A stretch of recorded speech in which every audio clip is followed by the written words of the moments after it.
In 2009, Craigslist was booming. People used it to sell furniture, look for jobs, even arrange dates. But beneath the surface, the anonymity of the site also made it a hunting ground for predators. And that's where a 23-year-old Boston University medical student named Philip Markoff comes in. On paper, Markoff seemed perfect. He was tall, handsome, intelligent, and engaged to a beautiful woman. He was in medical school, preparing for a bright future. To the outside world, he was the definition of success. But behind closed doors, he was living a double life. Markoff had been secretly trolling Craigslist, not for jobs or apartments, but for erotic services. He would respond to ads posted by women, arrange to meet them at upscale hotels around Boston, and then everything would turn dark. On April 14, 2009, Markoff met Julissa Brisman, a 25-year-old aspiring model who advertised massage services online. Julissa met him at the Marriott Hotel in Boston, but instead of a client, she was met with violence. Markoff tied her up, robbed her, and when she tried to fight back, he shot her 3 times. Her body was later discovered in the hotel room. Police were stunned by the brutality of the crime, but it wasn't the first time. Just days earlier, another woman had reported being robbed at gunpoint after meeting a man through Craigslist. The description matched the same suspect. Detectives realized they had a predator on their hands. Through security footage, phone records, and email tracking, investigators traced the meetings back to Philip Markoff. When they searched his apartment, the evidence was overwhelming: handcuffs, duct tape, guns, and hidden items stolen from his victims. The media quickly gave him a chilling nickname, the Craigslist Killer. What shocked people most was the contrast. Here was a young man with no criminal record, no obvious warning signs, living a seemingly normal life. Engaged to be married, studying to become a doctor. But secretly, he had been plotting violent crimes against women he met online. Markoff was arrested and charged with murder, armed robbery, and kidnapping. But his story didn't end in court. While awaiting trial in jail, he tried multiple times to take his own life. On August 15, 2010, what would have been his first wedding anniversary, Philip Markoff succeeded. He was found dead in his cell, having slashed his wrists and ankles. To this day, no one knows exactly what drove him. Was it money? A hidden obsession with control and violence? Or a dark double life he could no longer keep hidden?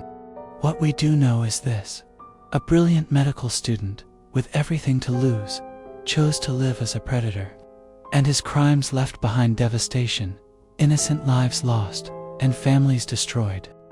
The story of Philip Markoff is a haunting reminder that sometimes the most terrifying monsters are the ones who look the most normal. For Bud and June Runyon, it was supposed to be the trip of a lifetime. A chance to see, and maybe even buy, the car Bud had dreamed of since he was young. A classic 1966 Ford Mustang. But the ad they answered wasn't real, and the man waiting for them wasn't selling a car. He was planning a crime. This is the heartbreaking story of Bud and June Runyon, a couple whose love of cars and trust in people led them straight into the hands of a killer. Ellery Runyon, also known as Bud, was 69 years old. His wife June was 66. The couple lived in Marietta, Georgia, and were beloved by their family, friends, and community. Bud was a Vietnam veteran and a devoted husband and father. June was known for her kindness and warmth. They had been married for decades, inseparable until the end. One of Bud's lifelong dreams was to own a 1966 Ford Mustang, so when he saw a Craigslist ad for one in January 2015, he was thrilled. He and June decided to make the trip to Telfair County to meet the seller. They didn't know it would be the last drive of their lives. The man behind the ad was Ronnie Adrian Towns, 28 years old. He had no Mustang, no car to sell, and no honest intentions. Instead, Towns posted the ad as a trap, luring in people with something valuable, only to rob them. On January 22, 2015, Bud and June set out on the road, excited for the chance to finally see Bud's dream car. But after that day, no one heard from them again. When the Runyons didn't return home, their daughters grew worried. They contacted police and pleaded for help, sparking a desperate search across rural Georgia. 4 days later, the couple's car was found abandoned near a pond. Not far away, authorities made a grim discovery: the bodies of Bud and June Runyon. They had both been shot in the head.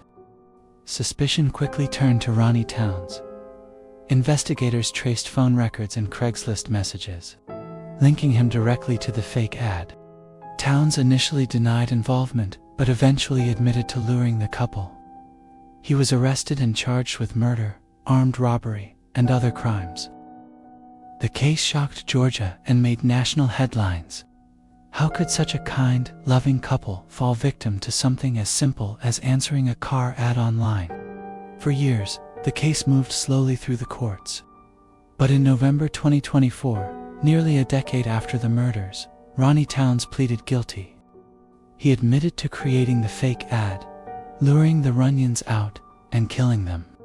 The judge sentenced him to 2 consecutive life sentences without the possibility of parole.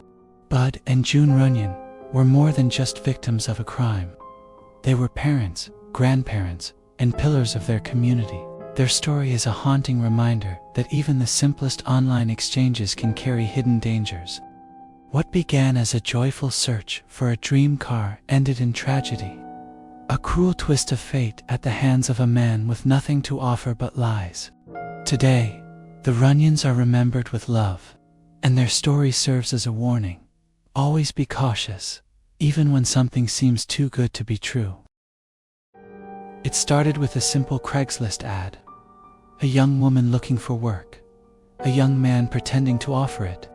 But behind that ad was something far darker than anyone could have imagined. This is the story of Michael John Anderson, the man who became known as the very first Craigslist killer. Catherine Ann Olson was 24 years old, bright, caring, and full of energy. She had recently graduated from St. Olaf College in Minnesota and was working as a substitute teacher. Friends described her as compassionate and adventurous, someone who believed in seeing the best in people. Like many young adults in 2007, Catherine used Craigslist, a popular site for jobs, housing, and services.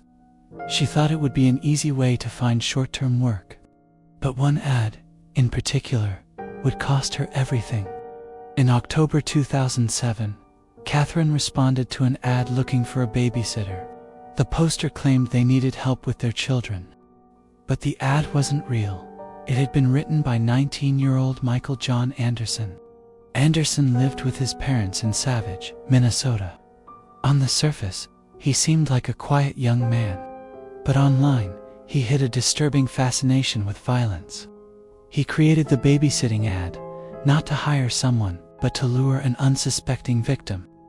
On October 25th, Catherine drove to Anderson's home for what she believed was a job interview. She never came back. When Catherine didn't return home that evening, her friends grew worried and called police. The next day, her car was found in a park. Inside the trunk was Catherine's body. She had been shot in the back with a .357 Magnum. Investigators quickly traced the Craigslist ad back to Anderson. When questioned, he admitted to posting the ad, but claimed Catherine's death was an accident. The evidence told a different story. He had lured her there.